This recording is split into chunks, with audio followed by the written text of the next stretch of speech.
संस्कृतं भारतम् इत्यामुखपटले सर्वेषाम् अभिनन्दनं स्वागतं च। सर्वेभ्यः नमो नमः। विशेषरूपेण प्रोफेसर् मदन मोहन झा महोदयानां स्वागतं करोमि, धन्यवादं च करोमि। यतोहि तेषामेव सहयोगेन, तेषाम् एव प्रेरणया अहम् अपि भवतां सम्मुखम् उपस्थिता अस्मि। संज्ञाप्रकरणविषये, सन्धिप्रकरणविषये च स्वविचारान् प्रस्तोतुं प्रयासः मयापि क्रियते। एतदर्थम् अहं तेषां विशेषरूपेण धन्यवादं करोमि। मदन मोहन झा जी के विषय में जैसे जैसे कुछ बातें जो उनके कार्य पता चलते हैं, तो उनके प्रति नतमस्तक होना अपने आप ही जो है मन चाहता है कि उनको नतमस्तक उनके प्रति हुआ जाए। आज ही जब मैं देख रही थी कि उन्होंने सिद्धांत कौमुदी के सारी व्याख्याओं को एकत्र करके जो ऐप बनाई है, वो मुझे लगता है कि सभी संस्कृतज्ञों के लिए, बड़े से बड़े विद्वान हों चाहे छात्र हों, उनके लिए एक बहुत ही उपयोगी कार्य है। एकत्र ही महाभाष्य, काशिका, न्यास, पदमंजरी इत्यादि जो व्याख्याएं हैं, उन सबको आपने एक ही स्थान पर एकत्रित कर दिया, तो अलग अलग ग्रंथों को देखने की भी आवश्यकता नहीं है। तो इसके लिए सबसे पहले आपको बहुत बहुत बधाई और आपको साधुवाद।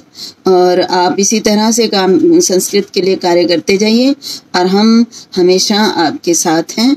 किसी भी प्रकार का सहयोग यदि हम कुछ आपको कर सकें तो ये हमारा सौभाग्य होगा। तो अब मैं अपना व्याख्यान पर आती हूँ। इससे पूर्व के व्याख्यान में मैंने आपके सामने संज्ञा प्रकरण के विषय में कुछ सूत्रों को स्पष्ट किया था। तो उसके बाद सूत्र जो है, जो बहुत ही प्रमुख सूत्र है, वो है नवेति विभाषा। संज्ञाओं पे हम पढ़ रहे हैं, तो ये जो सूत्र है नवेति विभाषा, तो ये सूत्र देखिए बहुत ही जो है पूरी की पूरी अष्टाध्यायी में विकल्प का एक अलग प्रकार है। देखिए विकल्प, जैसा कि हम सब जानते हैं कि विकल्प का अर्थ होता है कि कार्य होता भी है और नहीं भी होता। तो विकल्प के लिए वा शब्द, अन्यतरस्याम शब्द, इस प्रकार के शब्द अष्टाध्यायी में प्रयुक्त हुए हैं। तो अब जो है आपके सामने ये जो विभाषा शब्द है, यद्यपि विभाषा शब्द भी विकल्प के लिए ही प्रयुक्त हुआ है, परंतु ये एक विशेष प्रकार का विकल्प है जिसके विषय में सूत्र है न वेति विभाषा। तो इसमें देखिए 3 शब्द हैं, जो हम कहें न, वा इति, वेति और विभाषा। तो यहाँ पे अर्थ केवल मात्र इतना है कि न और वा इति मीन्स इनको विभाषा कहते हैं। तो यहाँ पे देखिए न वेति विभाषा, ये कैसा विकल्प का रूप है, इसे समझना बहुत अनिवार्य है। यहाँ देखिए पहले तो हमें ये देखना है कि न और वा, ये जो शब्द हैं, ये अपने अर्थों का वो वाचक हैं। अभी आगे मैं सूत्र आपको सामने रखूंगी, और वो सूत्र है स्वम रूपम शब्दस्य अशब्द संज्ञा। ये सूत्र, इस सूत्र के अनुसार जो सूत पाणिनि सूत्र हैं, शास्त्र हैं, उनमें जो शब्द प्रयुक्त हुए हैं वो अपने स्वरूप का बोध कराते हैं। स्वम रूपम शब्दस्य। तो यहाँ पे और अशब्द संज्ञा, ये मैं आगे आपको जब कराऊंगी तो मैं इसको विशेष रूप से लूंगी, परंतु इस परिभाषा के अनुसार कि सूत्रों के अंदर जो शब्द होते हैं वो अपने स्वरूप का ही बोध कराते हैं, इसके अनुसार यहाँ पर न और वा, ये 2 शब्द, न शब्द और वा शब्द ही समझे जाएंगे। यहाँ देखिए मैं आपको थोड़ा सा भर्तृहरि की तरफ अगर जाएं, तो भर्तृहरि ने जब वाक्यपदीय में ब्रह्मकांड में उन्होंने कहा कि द्वावुपादान शब्दौ शब्देषु शब्द विदो, तो वहां पे उन्होंने ये बताया कि जो शब्द हैं वो 2 प्रकार से जो है वो अपना जो है उनका रूप हमें प्राप्त होता है। मतलब कि एक जो है वो शब्द अपना रूप भी हमें प्राप्त, उसका रूप भी प्राप्त होता है, और दूसरा वो शब्द जो होता है जो अर्थ रूप में हमें प्राप्त होता है। तो यहाँ पे देखिए यही बात यहाँ पर भी इसी जो है बात की चर्चा की गई है कि क्योंकि शब्द जो है वो उसके दो जो है स्वरूप हमें प्राप्त होते हैं। एक वो जो कि शब्द रूप है अपना स्वरूप, और एक वो होता है जो कि उसका अर्थ होता है। तो यहाँ पर जो है ये प्रश्न उठता है कि न और वा शब्द हैं, या कि न और वा का जो निषेध और वा में विकल्प, ये जो दो अर्थ हैं वो लिए जाएंगे। तो यहाँ पे मैंने अभी आपको बताया कि पाणिनि सूत्र के अनुसार स्वम रूपम शब्दस्या शब्द संज्ञा, इस सूत्र के अनुसार तो यहाँ पे जो है न और वा ही लिए जाएंगे। न शब्द और वा शब्द की विभाषा है। अगर हम इसका अर्थ देखें तो न शब्द और वा इन दोनों की विभाषा, इनको विभाषा कहते हैं। तो देखिए यहाँ पर न और वा की विभाषा अगर हम कहते हैं तो जैसे हमारे पास सूत्र है जिसमें विभाषा शब्द का प्रयोग है, और वो है विभाषा श्वेय। एक सूत्र मैं आपके सामने उदाहरण के रूप में रख रही हूँ। इसका अर्थ है श्वी को विभाषा। तो यहाँ पे देखिए अब विभाषा मतलब श्वी को न और व हो जाएगा। यदि हम विभाषा क्या है, न व जो है ये विभाषा है, तो श्वी के स्थान पर विभाषा होती है, तो इसका मतलब है श्वी के स्थान पर न और व हो जाएंगे। तो इसलिए ये जो स्वम रूपम शब्दस्या शब्द संज्ञा, ये सूत्र यहाँ पर प्रवृत्त नहीं होगा। यहाँ पर न का अर्थ निषेध और वा का अर्थ विकल्प है। और इति, इसका हमें किस प्रकार, क्यों हम इसको कह रहे हैं कि ये उस सूत्र का हम बिल्कुल ही विपर्यास कर रहे हैं। उस सूत्र में कहा कि पाणिनि सूत्रों में इनसे इनके जो है शब्द अपने स्वरूप का बोध कराएंगे।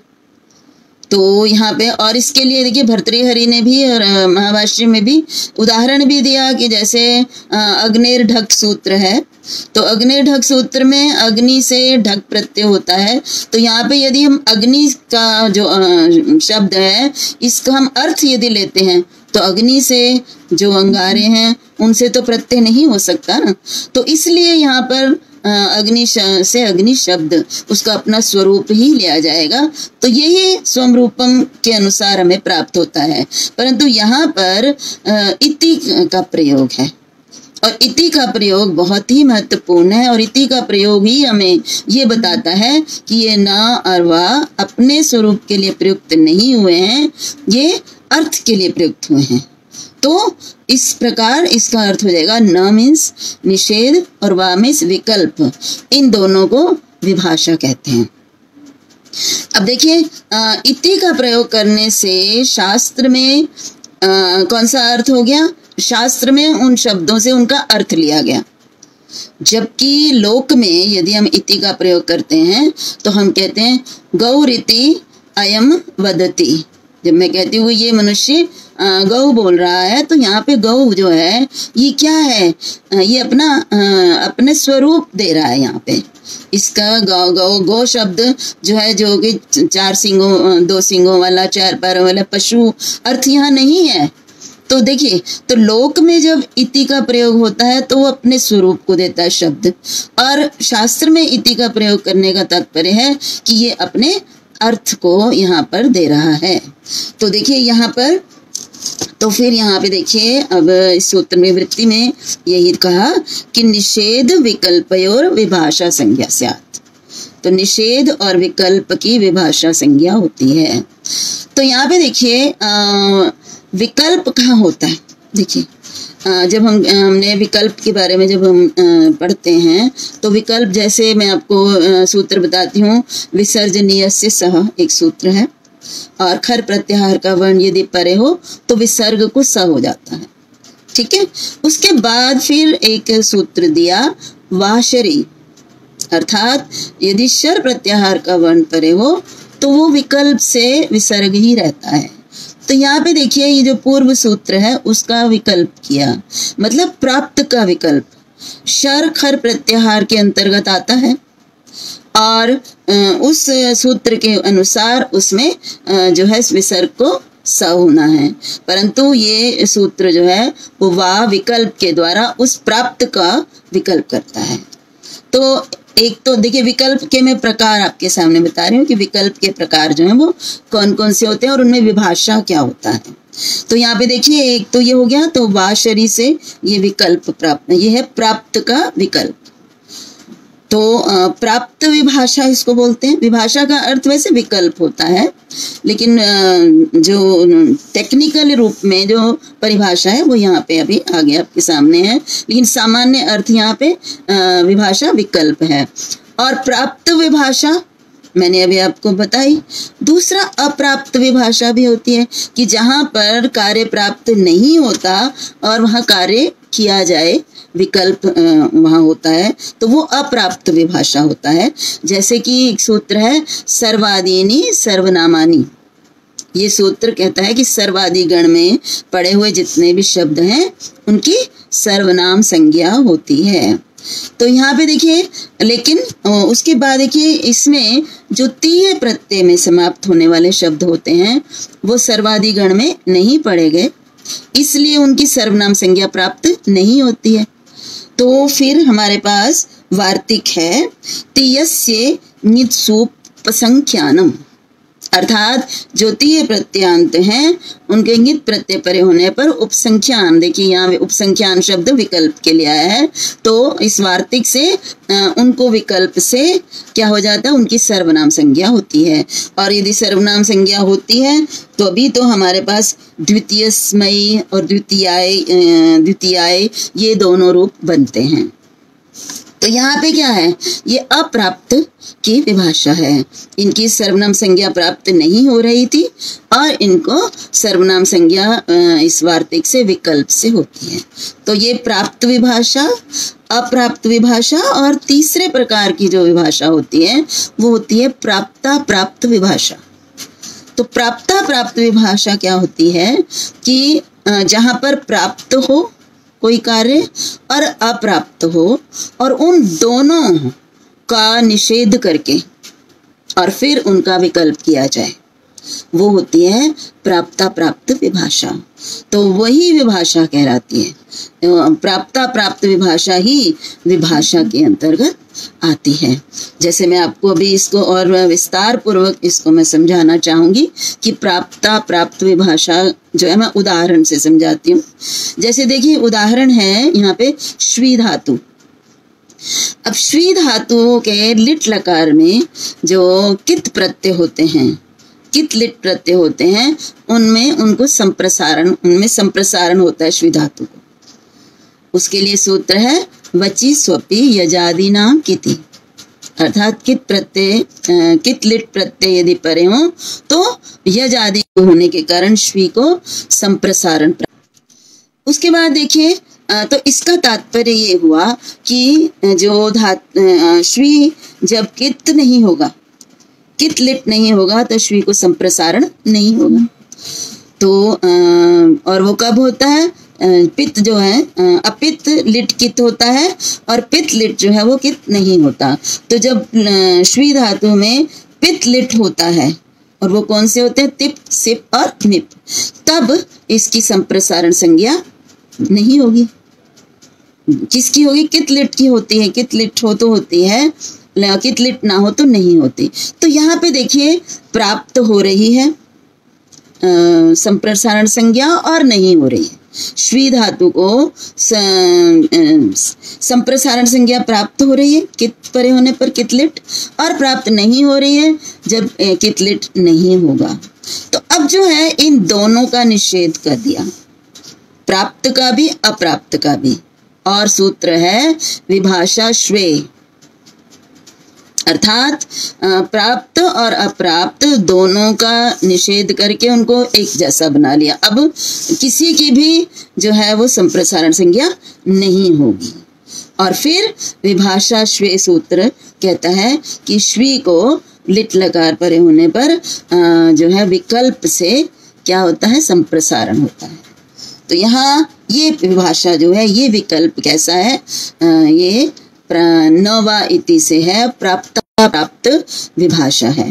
तो विभाषा वही होगी जहाँ पर प्राप्त और अप्राप्त दोनों हों, और उन दोनों को फिर निषेध करके और फिर उनका विकल्प किया जाए तो वो जो है वो विभाषा कहलाता है।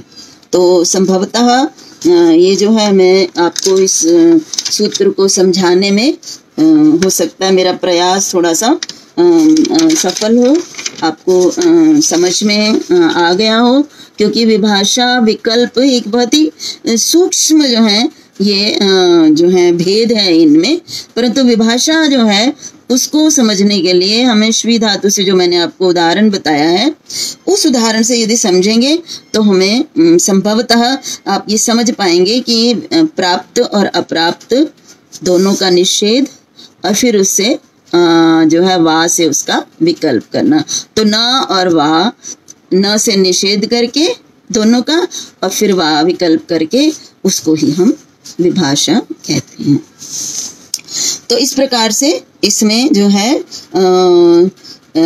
व्याख्या में भी उन्होंने कहा है तत्व कौमुदी में कि न इति शब्देन यो अर्थो गम्यते निषेध वा इति शब्देन यो अर्थो अवगम्यते विकल्पस तदुभयस्य मिलितस्य विभाषा संज्ञा से आदित्यता।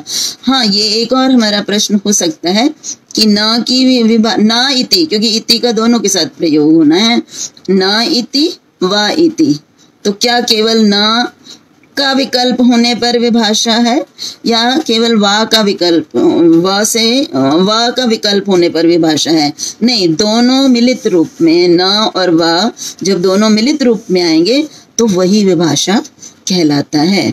क्योंकि मैंने अभी आपको बताया कि यदि इसी उदाहरण में मैं आपको बताती हूँ कि यदि हम केवल मात्र निषेध मुख से विभाषा विकल्प करें तो क्या होगा और विधि मुख से करें तो क्या होगा। देखिए, पहले है न, अगर मैं कहती हूँ न इति विभाषा, निषेध करके विभाषा है, तो यहाँ पे देखिए जब हम ये वहाँ पर तो लागू हो जाएगा आपका वची स्वपीय जाति नाम की इति में हमने निषेध कर दिया और निषेध करके फिर विभाषा श्वे से उसका विकल्प कर दिया। परंतु जो दूसरा है जिनमें जो है जिनकी संप्रसारण संज्ञा नहीं हुई है पित्त कि लिट प्रत्यय परे होने पर, तो उनको तो विभाषा नहीं हो पाएगी। जबकि दो रूप प्रचलित हैं जो शुशाव और शिश्वाय, दोनों रूप जो है णल प्रत्यय होने पर तिप के स्थान पर णल होकर दोनों रूप प्राप्त होते हैं, तो ये जो है अभीष्ट रूप की सिद्धि नहीं हो पाएगी। और यदि मैं कहूँ विधि मुख से करते हैं तो जो है ये जो है आपका जो प्राप्त हुआ है हमें, जिसमें हमें विभाषा विकल्प जो है जहाँ पे पित्त है तो नहीं हो पा रहा है, तो उसको हम यहाँ पे विकल्प कर देंगे तो यहाँ तो हो जाएगा, लेकिन जहाँ हमें प्राप्त हुआ है वहाँ पे नहीं कर पाएंगे।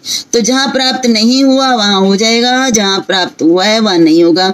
तो इसलिए इन दोनों को मिलकर ही न और वा दोनों जब मिलेंगे तभी दोनों स्थितियों में जो है निषेध होगा दोनों का, और फिर जाके दोनों में ही हम विकल्प कर सकते हैं और दोनों में ही जो हमारा संप्रसारण करके जो रूप बनता है वो भी बनेगा और बिना संप्रसारण के रूप भी हमारा सिद्ध हो जाएगा। तो इस प्रकार से ये सूत्र आपके समक्ष मैंने प्रस्तुत किया। और अब जो है आपके सामने जो दूसरा सूत्र है ये भी बड़ा ही महत्वपूर्ण सूत्र है।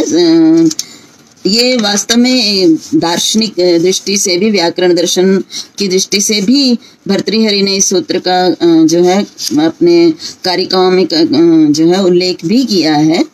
तो ये सूत्र हमें बताता है, और ये सूत्र है आपके सामने, स्वम रूपम शब्दस्य अशब्द संज्ञा।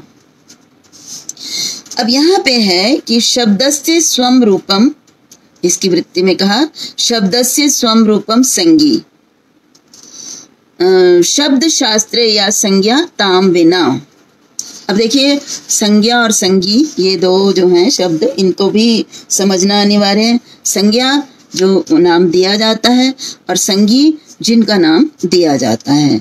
तो यहाँ पे उन्होंने कहा है कि शब्दस्य स्वम रूपम संज्ञी, शब्द का जो अपना रूप है, स्वरूप है, वो संगी होता है। यहाँ पे कहाँ, इस शब्द शास्त्र में, मतलब व्याकरण में, पाणिनीय सूत्रों में जो शब्द प्रयुक्त होते हैं उनका अपना स्वरूप ही उनका अर्थ होता है। संगी मीन्स उनका अर्थ, उन शब्दों से जो हम समझते हैं वो संगी होगा। तो उन शब्दों का अपना स्वरूप ही उनका संगी यहाँ पर माना जाएगा पाणिनि के सूत्रों में। तो और फिर उन्होंने आगे कहा कि कुछ जो है अपवाद है। कहाँ, उन्होंने कहा शब्द शास्त्र या संज्ञा ताम विना, और शब्द शास्त्र मतलब व्याकरण में जो संज्ञाएं दी गई हैं तान बिना, उनके बिना। व्याकरण में जो संज्ञा, तो आपको जो है कृत्रिम संज्ञाएं जो है व्याकरण में, कृत्रिम संज्ञाएं जो हैं वो जैसे गुण है, वृद्धि है, उसके बाद घु संज्ञा है, भ संज्ञा है, घ संज्ञा है, ये जितनी भी संज्ञाएं हैं इनके द्वारा इनके अपने स्वरूप का बोध नहीं होगा। तो इन संज्ञाओं का जो प्रयोग किया गया है सूत्रों में, इनको छोड़कर बाकी जितने भी शब्द हैं उनके द्वारा उनके स्वरूप का ही बोध होगा, उनको स्वरूप संगी है। यहाँ पे देखिए, मुझे भर्तृहरि की एक कारिका जो है बहुत ही स्मृति याद आ रही है कि वो इसमें प्रयोग हो सकता है। भर्तृहरि का ये अभिमत मत है कि वाक्य जो है वही जो है अर्थ की इकाई है। उनके अनुसार वाक्य ही अर्थबोधक इकाई है और वाक्य में जो शब्द हैं उनका कोई महत्व, उनका कोई प्रयोजन नहीं है, क्योंकि शब्द जो हैं उनके द्वारा जो है हमें कोई अर्थ, पृथक पृथक शब्दों से कोई अर्थ हमें बोध नहीं होता, शाब्द बोध होता है वाक्य से। परंतु भर्तृहरि ने कहा है कि अब देखिए ना, व्यावहारिक दृष्टि से ये देखा जाए तो हमें वाक्य ही, हम बात जो अपनी कहना चाहते हैं वो वाक्य रूप में हमारे अंदर आती है। बात एक शब्द के रूप में हमारे बुद्धि में वो बात नहीं आती है, वो विचार रूप में, एक वाक्य रूप में, अक्रम रूप में हमारे अंदर प्रस्तुत होता है हमारी बुद्धि में। वो ज्ञान ही है वाक्य, और उसको जब हम जो है अभिव्यक्ति देते हैं तो वो शब्दों के द्वारा ही तो हम उसको जो है दूसरे तक पहुंचाते हैं। तो इसलिए इससे तो भर्तृहरि भी नहीं इसका निषेध कर सकते कि शब्द जो है वो बिल्कुल निष्प्रयोजन है। तो इसलिए उन्होंने कहा कि जो वाक्य, उस वाक्य को जो कि अखंड अर्थ की इकाई है, उसको स्पष्ट करने के लिए, उसको अभिव्यक्त करने का साधन है अपोधार किया जाता है। उन्होंने बहुत सुंदर शब्द प्रयोग किया, अपोधार किया जाता है शब्दों का। और वो अपोधृत जो शब्द होते हैं वो अपना जो है अपना काम करके उस वाक्य की अभिव्यक्ति करके वो उनका फिर वाक्य में उनका कोई प्रयोजन ही नहीं होता। फिर जो कुछ अर्थ प्राप्त होता है वो संपूर्ण वाक्य के द्वारा होता है, एक एक शब्द का उसमें कोई प्रयोजन नहीं होता। तो इसलिए देखिए, तो इसका मतलब है कि अपोधार से उन्होंने शब्दों को माना है। बिना शब्दों के तो वाक्य भी जो है हम अपनी बात को स्पष्ट नहीं कर सकते। जैसे मैं आपको, अब भर्तृहरि बहुत बड़े दार्शनिक हैं, व्याकरण दर्शन के लिए उन्हीं का नाम लिया जाता है। अन्य दर्शनों में भी यदि हम बात करें तो अन्य दर्शनों में भी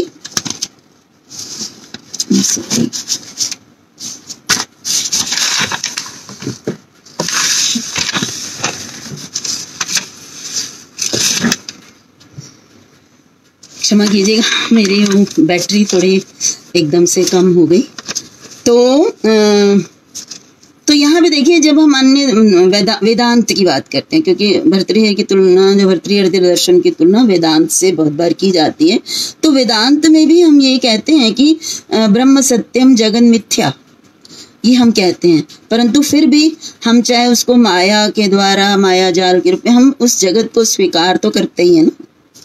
भले ही मिथ्या है, और वो मिथ्यात्व कब हमें ज्ञान होता है, जब हम उस ब्रह्म को जान लेते हैं, उस सत्य को जान लेते हैं। तो यही बात यहाँ भी है कि हम उस शब्द को जो है अस्वीकार नहीं कर सकते, उसको अपोधार बुद्धि से हम उसको मानकर और उस वाक्य को समझने में जो है अभिव्यक्ति करने में वो साधन के रूप में काम करते हैं।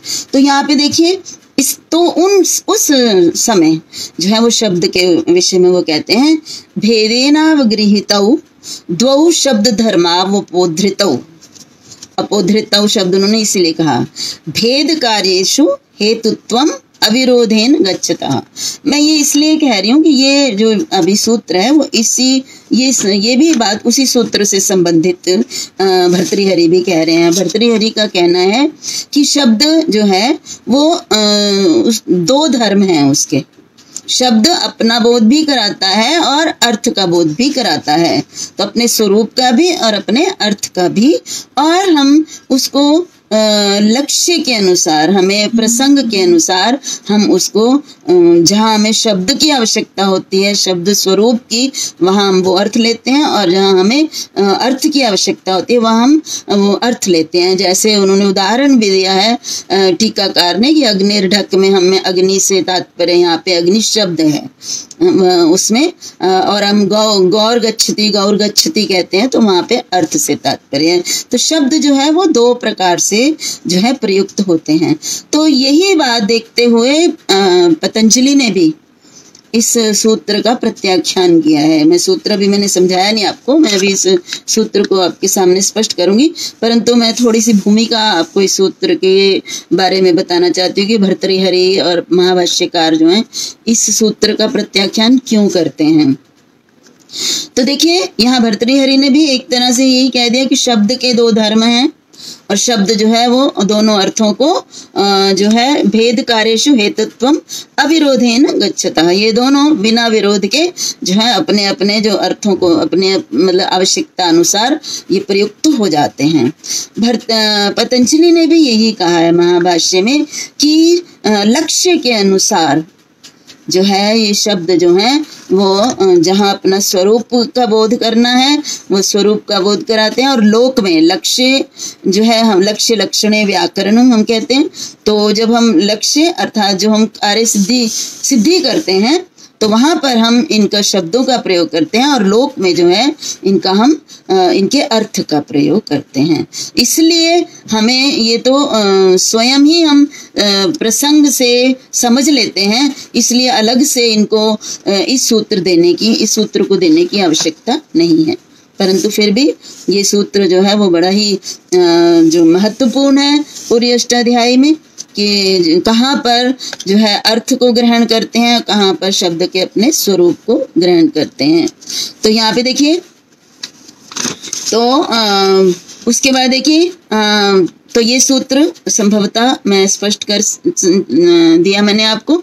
हाँ, मैंने आपको ये एक तो स्वरूपम मैंने बोला कि ये शास्त्र में शब्दों से उनके स्वरूप को ग्रहण किया जाता है, जैसे मैंने जो है लेकिन बाकी जो हैं, जैसे मैंने आपको सूत्र उदाहरण अग्निर ढक दिया, तो यहाँ ढक जो है वो अग्नि शब्द, अग्नि का अर्थ अग्नि शब्द है, ना कि अग्नि अर्थ रूप में। अब यहाँ पे दूसरी जो बात है, उन्होंने कहा अशब्द संज्ञा, अर्थात शब्द शास्त्र में जो संज्ञाएं प्रयुक्त की गई हैं उनसे उनके स्वरूप का बोध नहीं होता, उनसे उनके अर्थ का बोध होता है। और देखिए, अर्थ भी यहाँ पे एक और बात ध्यान देने योग्य है कि अर्थ से क्या तात्पर्य है। मान लीजिए हम कहते हैं वृद्धि, तो वृद्धि का अर्थ तो कुछ अलग है ना भाषा में, परंतु यहाँ पे वृद्धि जो शब्द है वो संज्ञा शब्द के रूप में प्रयुक्त हुआ है, और यहाँ पे वृद्धि का जो अर्थ सूत्रों में दिया गया है वो अर्थ यहाँ पे लिया जाएगा, और वो है आपका जैसे वृद्धिरादेश। तो यहाँ वृद्धि से बढ़ने वाला वृद्धि अर्थ ना लेकर यहाँ पर जो शास्त्र में वृद्धि का जो अर्थ है, वृद्धि संज्ञा का अर्थ वो लिया जाएगा वृद्धिरादेश। इसी तरह से जैसे घ है तरम तमपौ घ, तो घ जो है ये संज्ञा है, और ये घ संज्ञा, इस घ से घ का बोध, घ शब्द स्वरूप का बोध ना होकर तरप और तमप का बोध होता है। तो ये इस सूत्र से तात्पर्य है कि शब्द अपने स्वरूप का बोध कराते हैं, परंतु जो संज्ञाएं हैं, संज्ञा शब्द हैं, वो अपने स्वरूप का बोध ना करा के वो अर्थ जो इनके अर्थ दिए गए हैं, जो इनके संज्ञा दिए हैं सूत्रों में, सूत्रों के द्वारा उनका बोध कराते हैं। अब देखिए, अब अगला सूत्र, हम अगले सूत्र पे आएंगे। येन विधिस तदन्तस्य, ये भी बहुत ही महत्वपूर्ण सूत्र है। जो है ये सारे जो है संज्ञा प्रकरण के सभी सूत्र अष्टाध्यायी के लिए और संधियां इत्यादि के लिए विशेष रूप से लाभकारी हैं। इनका जानना अनिवार्य है। अब देखिए इस सूत्र का अर्थ है येन विधि, सूत्र है येन विधि तदंतस्य, अर्थात येन मीन्स जिसके द्वारा, विधि मीन्स होता है विधान, कोई कार्य करना, जो विधि की जाती है, कार्य किया जाता है, वो तदंतस्य उसमें समाप्त होने वाले के स्थान पर होता है। देखिए बड़ा सूत्र के द्वारा हमें बहुत अधिक अर्थ स्पष्ट नहीं हुआ। उन्होंने कहा ये जिसके द्वारा विधि की जाती है वो तदंत को होती है। तो यहाँ देखिए जो वृत्ति की तरफ चलेंगे हम, तो वृत्ति में कहा कि विशेषणम तदंतस्य संज्ञा स्यात्। यहाँ पे देखिए येन जो है ये विशेषण है। कैसे है? जो विशेषण है वो तदंतस्य संज्ञा स्यात्। विशेषण यहाँ पे तेन कैसे है? देखिए ये सूत्र धातु के अधिकार में आ रहा है। ये जो धातु से लगने वाले प्रत्यय हैं इसलिए धातु के अधिकार में आ रहा है। तो हम ये अगर कहें कि येन धातोः येन विधि तदंतस्य, अर्थात धातु के अंतर्गत आने वाले जिसके द्वारा विधि की जाती है वो तदंतस्य, क्षमा कीजिएगा, यहाँ पे उस अर्थ को हम अभी मैं आपको उदाहरण में समझाऊंगी, क्योंकि बहुत ज़्यादा फिर आप लोग इसमें समझने में थोड़ा कठिनाई हो जाएगी। केवल ये इस संज्ञा सूत्र को है कि हम अभी यहीं पे करेंगे कि येन जो है विधि तदंतस्य और विशेषणम तदंतस्य संज्ञा स्यात्। यहाँ देखिए जो विशेषण होता है वो तदंत का बोध कराता है। यहाँ अभी आप इतना ही समझिए, उदाहरण से मैं अलग की। और स्वस्य च रूपस्य, और अपने रूप का भी बोध कराता है। यहाँ पे देखिए इसने ये कहा है कि विशेषण जो है वो तदंत का बोध कराता है और अपने स्वरूप का भी बोध कराता है। अब यहाँ पे अब मैं उदाहरण से विशेषण की बात बताऊंगी। इसमें तो इतना ही, आपको सूत्र में तो इतना ही मिला कि जो विशेषण होता है वो तदंत की संज्ञा होती है, तदंत का बोध कराता है और अपने स्वरूप का भी बोध कराता है। अब यहाँ पे देखिए आपको मैं सूत्र है एरच जो है यहाँ पे जो है ये धातु के अधिकार में आता है, अच प्रत्यय करता है। ए मीन्स ई और षष्ठी विभक्ति एकवचन में ए बनता है ए अच, तो ई के स्थान पर अच हो जाता है। ये इस सूत्र का अर्थ है और ये धातु के अधिकार में आता है। अब क्योंकि धातु के अधिकार में आता है और अधिकार सूत्र जो है वो जहाँ जहाँ उनका प्रयोग होता है वहाँ वो प्राप्त होते हैं। तो यहाँ पे अर्थ हुआ कि धातु ए अच स्यात्। तो यहाँ पे देखिए अब धातु का ए, तो ए क्या है? धातु का विशेषण, अर्थात जिस धातु में ए हो। अगर हम इसको और अच्छे से समझ लें तो धातु ए अर्थात जिस धातु में ए होता है उसको अच प्रत्यय होता है। अब यहाँ पर धातु का विशेषण क्या है? ए, अर्थात धातु में यदि ए होता है तो उस धातु से अच प्रत्यय होता है। यदि और अधिक स्पष्ट करें तो धातु से अच प्रत्यय होता है। कैसी धातु? जिस धातु के अंदर ए हो। तो यहाँ पे देखिए अब ए विशेषण है, ठीक है। तो अब ए ये विशेषण होने के कारण अभी हमें ये नहीं पता कि धातु के किस अवयव को अच प्रत्यय होगा, मतलब कहाँ अच प्रत्यय होगा। धातु के आदि में होगा, मध्य में होगा, अंत में होगा, कहाँ होगा। यदि मैं इसको सीधा साधा अर्थ करूं कि ये वाला सूत्र ना हो तो मेरे सामने ये समस्या आ रही है कि ए रच अर्थात ई के जो है स्थान पर अच हो जाता है धातु के ई के स्थान पर। तो यहाँ ये समस्या आई कि धातु के ई के स्थान पर धातु के ई जो है वो कहाँ होगा, कहीं भी होगा तो हो जाएगा। तो इसलिए ये जो सूत्र है इसका विशेष महत्व है और ये सूत्र कहता है कि विशेषण जो है वो तदंत का बोध कराता है। तो यहाँ पे ई विशेषण है, इसलिए ये जो ए रच सूत्र है वो तदंत का बोध कराता है, अर्थात ई में अंत होने वाले जो धातु है उसको अच होगा। ई विशेषण है और ई विशेषण से ये अर्थ होता है कि ई में अंत होने वाले धातु को अच प्रत्यय होगा। मुझे लगता है कि ये आपको कुछ स्पष्ट हुआ होगा, क्योंकि मैंने पहले उदाहरण की बात भी इसी में कर दी थी, लेकिन अब मैं पुनः आपको एक बार पुनः आपको बताना चाहूंगी कि सूत्र सामान्य है, ये संज्ञा है, और ये कहता है किसकी संज्ञा है ये, कि जिसके द्वारा विधि की जाती है विशेषण वो तदंत की संज्ञा होता है। अब मैंने आपको उदाहरण से समझाया कि ए रच जो है सूत्र, ये ए जो है ई, इसमें ए विशेषण है किसका, धातु का, धातु के अधिकार में आ रहा है। तो धातु जो है ए, जिस धातु में ए हो, तो ए जो है वो क्या है, जिस धातु में ई हो, ए ई का ही षष्ठी विभक्ति एकवचन में, तो मतलब जिस धातु में ई होती है, ई होता है, उस वो तदंत का बोध कराता है। ठीक है, तो यहाँ पे ई जो है धातु के अंत में होगा, तभी अच प्रत्यय किया जाएगा। जैसे उदाहरण इसके यदि मैं बताऊं तो जैसे जी धातु है जयः बनता है, ची धातु से चयः बनता है, और इसी प्रकार से अब देखिए सूत्र का दूसरा भाग है कि तदंत का भी बोध कराता है और अपने स्वरूप का भी बोध कराता है।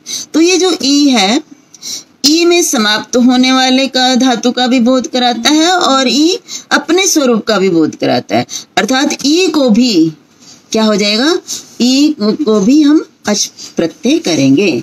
ई से ई में समाप्त होने वाली धातु, ये अर्थ भी हो जाएगा और उसका स्वरूप का बोध भी होगा, क्योंकि ई की को भी अच प्रत्यय होकर अया रूप सिद्ध हो।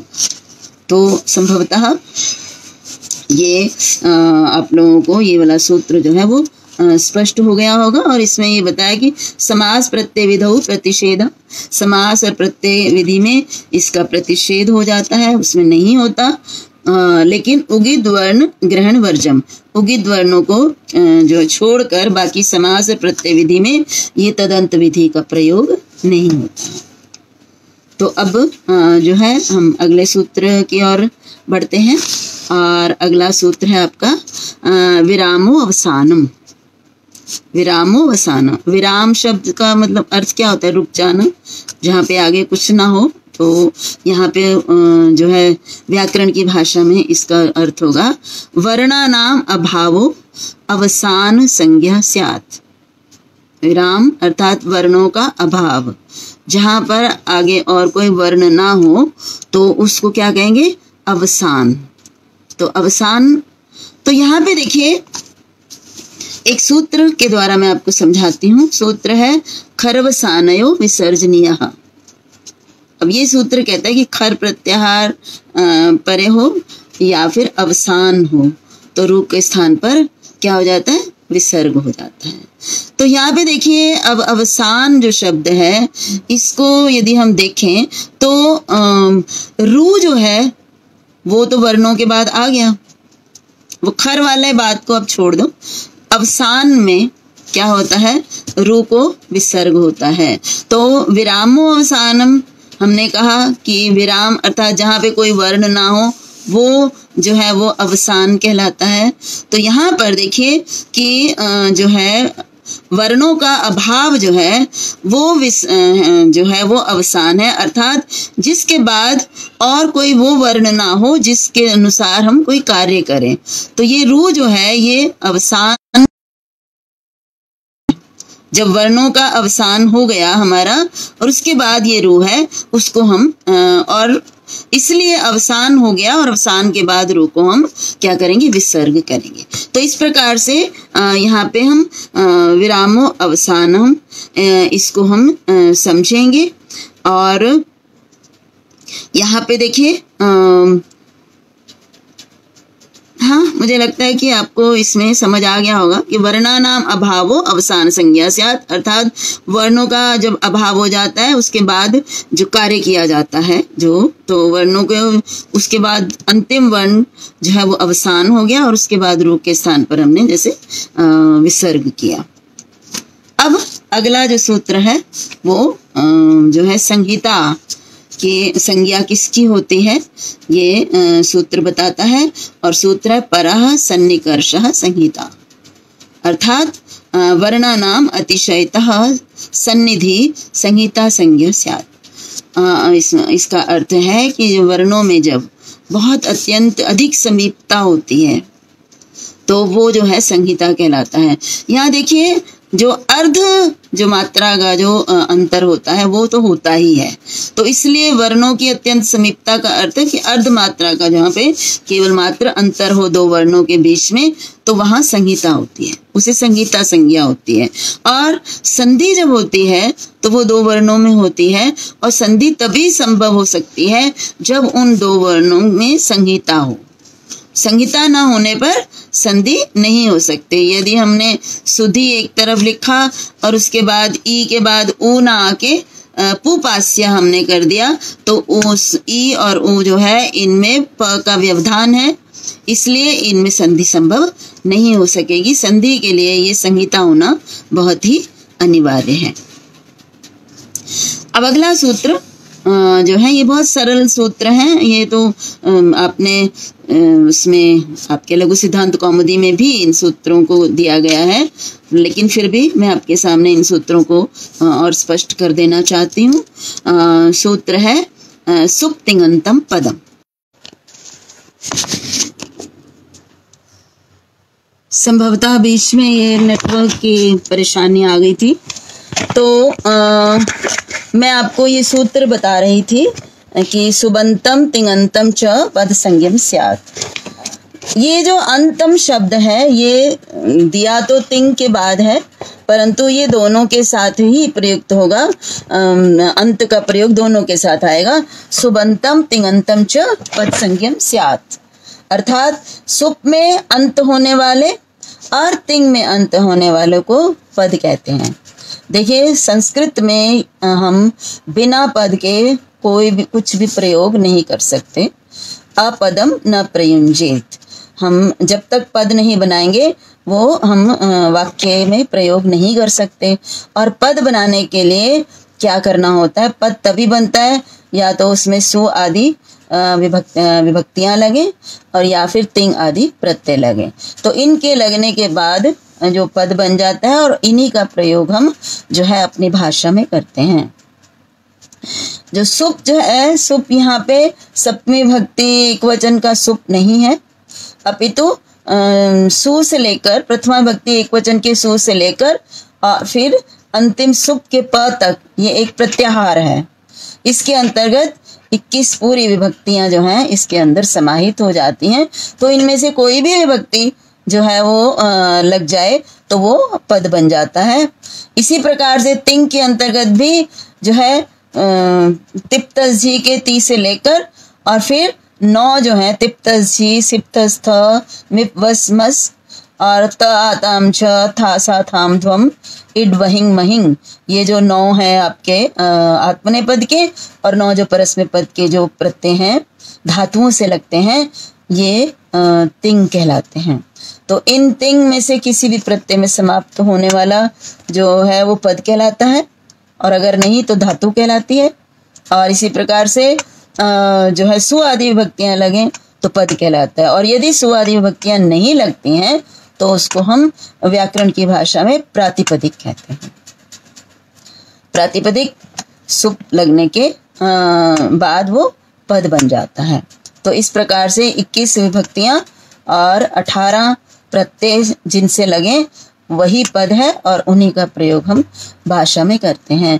यही कारण है कि देखिए जब हम प्रक्रियाएं करते हैं, जो सन आदि धातुओं से प्रत्यय लगाते हैं या शब्दों से हम प्रत्यय लगाते हैं, तो उसके बाद हम उनकी सनाद्यंता धातुआ से धातु संज्ञा करके और फिर उनसे जो है हम तिंग आदि प्रत्यय जोड़ते हैं ताकि उनका पद बन के वाक्य में प्रयोग हो सके। तो इसलिए धातुओं से ये लगते हैं तिंग आदि और प्रातिपदिकों से लगते हैं सुप आदि। और जब हम समास करते हैं तो समास करते हुए भी हम प्रातिपदिक संज्ञा अवश्य बनाते हैं कृत तद्धित समासार्थ से, क्योंकि प्रातिपदिक संज्ञा बनने पर ही सुप आदि लगेंगे और उनका वाक्यों में प्रयोग होगा। तो इस प्रकार से आपके सामने सुप्तिंगंतम पदम जो है पद संज्ञा किनकी होती है ये मैंने आपके सामने स्पष्ट किया। अब जो है सूत्र है हलोनंतरा संयोगः। अब ये सूत्र संयोग की परिभाषा बताता है, संयोग संज्ञा किसकी होती है। तो यहाँ पे उन्होंने कहा हलो अनंतरा संयोगः, अर्थात इसकी वृत्ति में कहा अजभिरव्यवहिता हलः संयोग संज्ञा स्यु, अर्थात हल हाइब्रिड के ह से लेकर और समस्त व्यंजन इसके अंदर आ जाएंगे हल तक। तो यहाँ पे कहा कि हल अर्थात व्यंजन जो कि अजभी अव्यवहिता, अर्थात अच भी, अच में स्वर, तो अच भी अच के द्वारा अव्यवहित, अच के द्वारा व्यवधान से रहित जो हल होते हैं उनको हम क्या कहते हैं, संयोग कहते हैं। अर्थात यदि दो या दो से अधिक हल अर्थात व्यंजनों के बीच किसी भी स्वर का व्यवधान नहीं होता है तो वो दोनों परस्पर संयोग कहलाएंगे। जैसे मान लीजिए हम कहते हैं इंद्र, जो शब्द इंद्र शब्द हम प्रयोग करते हैं, तो यहाँ पे देखिए ई के बाद न, द और र, ये तीनों व्यंजन हैं और तीनों व्यंजनों के बीच में कोई स्वर नहीं है, इसलिए ये तीनों जो हैं ये संयोग संज्ञा होती है। और इसीलिए जिनकी संयोग संज्ञा होती है उनको संयुक्त कर दिया जाता है, उन्हें संयुक्त वर्ण कहते हैं। जैसे क और श, मूर्धन्य श, ये जो मिला के क्ष बनता है, क्योंकि क और श जो है ये इनमें संयोग है और जिनमें संयोग होता है उन्हें संयुक्त कर दिया जाता है। तो इसी तरह से ज्य, त्र, ये जो शब्द हैं, ये जो वर्ण है ये संयुक्त वर्ण कहलाते हैं, क्योंकि इनमें परस्पर संयोग है, इनमें जो है वो स्वरों का व्यवधान नहीं है। तो इस प्रकार से संयोग की परिभाषा आपके सामने मैंने रखी। अब जो है हमने अभी ह्रस्व दीर्घ इत्यादि की बात की, तो वर्ण जो है अक्षर वो लघु गुरु भी होते हैं, ये हमारे छंद शास्त्र में इनका बहुत प्रयोग होता है। तो इसलिए लघु कौन से होते हैं, गुरु कौन से होते हैं, दीर्घ कौन से होते हैं, उनके लिए अलग से सूत्र यहाँ पे है। ह्रस्वम लघु, अर्थात जो ह्रस्व अक्षर होता है वो लघु कहलाता है। यहाँ पे देखिए ह्रस्व स्वर नहीं कहा उन्होंने, ह्रस्व अक्षर कहा। और स्वर सहित तो ये तो सिद्ध ही है कि बिना स्वर के व्यंजन जो है उसका प्रयोग नहीं होता है। तो यहाँ पे जैसे हमने किसी भी व्यंजन का प्रयोग किया और वो ह्रस्व स्वर उसके साथ लगा है तो उसको हम क्या कहेंगे, वो अक्षर ह्रस्व अक्षर है और उसको हम लघु कहेंगे। और फिर गुरु क्या होता है, तो मैं समझ सकती हूँ कि आपको लघु किसकी संज्ञा होगी, ह्रस्व अक्षर की।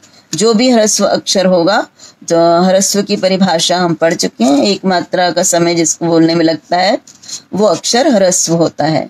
तो ह्रस्व स्वर और ह्रस्व स्वर सहित जो अक्षर है वर्ण है उसकी लघु संज्ञा होती है।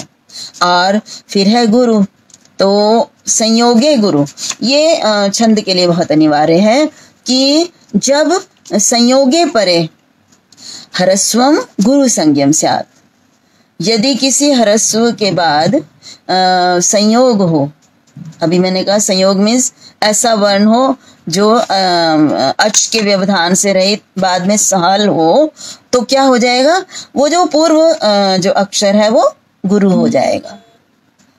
जैसे मैंने कहा कक्षा, अब मैंने कक्षा शब्द का प्रयोग किया तो यहाँ पे क ह्रस्व है, लेकिन उसके बाद क के बाद क है, क और श मिलकर क्ष बना, तो क के बाद क है और ये क्या है, ये संयोग है, इसके बाद कोई वर्ण है नहीं है, स्वर नहीं है इसमें, तो यहाँ पे क्या हो जाएगा, क जो है ये गुरु हो जाएगा। तो संयोग परे हो तो ह्रस्व, देखिए क और श संयोग हैं, देखिए क पहला क ह्रस्व है, अ है उसमें, उसके बाद संयोग है क और श। तो संयोग बाद में होने के कारण जो पूर्व है क, ये गुरु हो जाएगा। तो क यद्यपि क का ह्रस्व होने के कारण ये क जो अक्षर है ये ह्रस्व होना चाहिए था, परंतु बाद में इनके संयोग हैं क और श, क्ष, तो इसलिए ये गुरु ना होकर लघु हो जाएगा, लघु ना होकर गुरु हो जाएगा। तो उसके बाद देखिए दीर्घ, दीर्घम च, और जो दीर्घ अक्षर होता है, दीर्घ वर्ण होता है, वो भी गुरु कहलाता है। और देखिए गुरु जो है, फिर गुरु कौन कौन किस किस वर्ण को कहेंगे? एक वो अक्षर जिसके बाद संयोग हो, संयुक्त वर्ण हो, और एक वो जो कि दीर्घ हो। तो जैसे हमने कहा का, काम शब्द का प्रयोग किया, तो का जो है वो क्या है? दीर्घ है, इसलिए इसको हम गुरु कहेंगे। तो इस प्रकार से मैंने आज आपके सामने संज्ञा प्रकरण जो है उसको सूत्रों को स्पष्ट किया, और मैं आशा करती हूँ कि ये आपको इन सूत्रों के संबंध में कुछ लाभ जो है वो समझने में अवश्य होगा। देखिए सूत्रों की व्याख्या इतनी बड़ी है, इसमें काशिका का मत, इसमें महाभाष्यकार का मत, इसमें न्यास, पद, मंजरी, यदि हम इस दृष्टि से इसको करें तो एक ही सूत्र जो है वो कई कई दिन तक चलता है। लेकिन मेरा यहाँ पे संभवतः छात्रों को जो है मैं लक्ष्य करके ये प्रयास कर रही हूँ। मैंने पहले भी बताया था कि कम से कम छात्रों को इन सूत्रों का जो मूल अर्थ है कि इन सूत्रों में इनके द्वारा वास्तविक अर्थ क्या है, इनके ऊपर शास्त्रार्थ तो फिर हम जो है उसको बाद में किया जाता है, जब तक हमें मूल नहीं समझ में आता। तो आज मुझे लगता है कि मैं आपके सामने इसी प्रकरण को लेकर समाप्त करती हूँ। अब अगले व्याख्यान में मैं आपके सामने परिभाषा प्रकरण को लेकर अपने विचार प्रस्तुत करूँगी। तब तक के लिए आप सबको मेरा बहुत बहुत धन्यवाद, क्योंकि आप लोग जो भी सुनने वाले हैं, श्रोता हैं, दर्शक हैं, वो इतने मतलब कहेंगे कि हो सकता है कि आप लोगों को इससे और भी अधिक जानकारी हो इस विषय पर, क्योंकि गुरुकुल के छात्र भी, गुरुकुल से पढ़े हुए छात्र पूरी अष्टाध्यायी पढ़कर आते हैं, महाभाष्य पढ़कर आते हैं, तो हो सकता है कि आपको बहुत अधिक जानकारी इस विषय में हो। परंतु फिर भी मेरा ये प्रयास होता है कि सभी प्रकार के छात्र जो हैं वो इसको समझ लें, इन सूत्रों को, और इसीलिए मैंने आपके सामने ये व्याख्यान प्रस्तुत किया। तो आप लोग अपने घरों में रहिए, सुरक्षित रहिए, और अपने मन और शरीर से शुद्धि रखिए, ताकि इस महामारी के काल में भी हम स्वस्थ जीवन व्यतीत कर सकें। तो सभी को मेरा नमस्कार, धन्यवाद।